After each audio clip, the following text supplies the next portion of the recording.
What is up, guys, and welcome to the support video. Today I'm going to be teaching you how to increase the overall performance of Google Chrome on your Android device. Now, for this video, all you're going to need is your phone and your digits, of course. But first, let's start by checking your safe browsing settings. So safe browsing protects your phone from dangerous websites. So what this basically means is that when you go to a website that Google deems to be unsafe, it sends you an alert that the site itself may be harmful. Now, to get this activated, we're going to open your Chrome application. At the very top, you're going to see those three little dots or the more option. You're going to hit that and then hit settings, go into privacy and security and safe browsing. Now, once in, you can select the level of safe browsing you want to use. Enhanced protection basically gives you a warning of any potential risky sites, downloads, or extensions that may affect your device. So basically, if safe browsing can't confirm that the download is safe, Google's going to give you a warning that the files may be dangerous and gives you the option to send that file to Google to be scanned to make sure it's safe. This option also automatically warns you if any of the passwords you have saved on your device may be compromised. Standard protection gives you that same warning aspect where it warns you about potentially risky sites, downloads, and extensions, but in this particular option, you get to choose whether they warn you about potential breaches to the passwords you may have saved on the device, and you also get to choose whether or not you share security information about sites that you visit to Google to improve the overall security for everyone on the interwebs. And if you're very altruistic,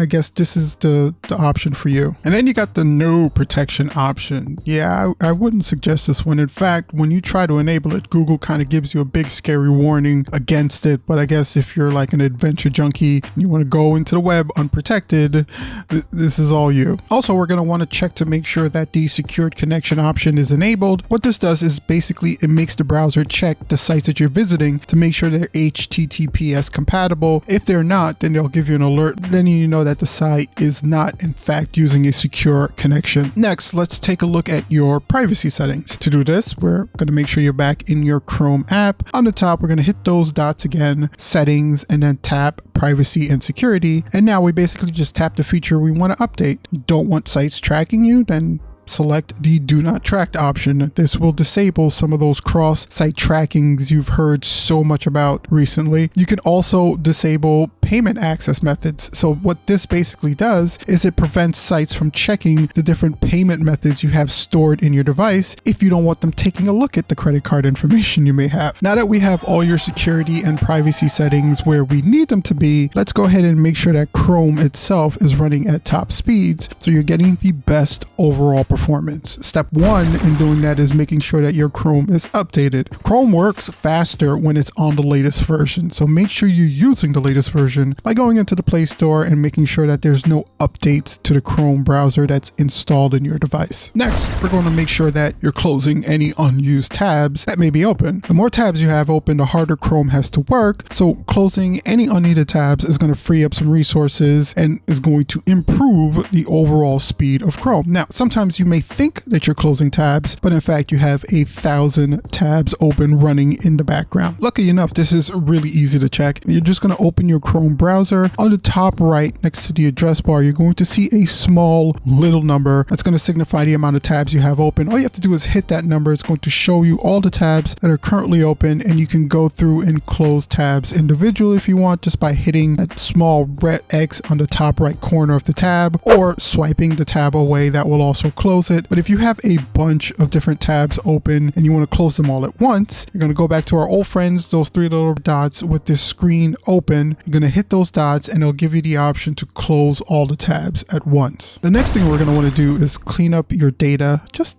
a little bit. Keep it clean. Make sure you're in your Chrome application. You're going to hit those three little dots, go to settings, privacy and security, and clear browsing data. The cached site data and other cached file data, pictures that you have stored in your device can do two things. It can make your browsing slow because the data information is outdated, and it can also take up space, so things load a lot slower. So the best thing to do is clean this out every now and then. Now, you do want to keep in mind that by clearing your cached information, it may sign you out out of any websites you may be logged into. But on the flip side, it's going to help Chrome run more efficiently and be a lot faster. So in my mind, it's not a bad trade-off. Next, let's make sure that preloading pages for faster browsing is turned on. So with this option, Chrome actually preloads pages and links you may open just for faster browsing purposes. You're going to open your Chrome application. You're going to hit our friends, those three little buttons. Then you're going to go to the settings and tap privacy and security and preload pages. Now, as always, there are a couple of options here. The none option, which basically just loads the pages as you go to them. The standard option, which loads some sites and uses the machine learning to load some links on those sites that it thinks you may visit. It uses cookies stored within the device and also your browsing history to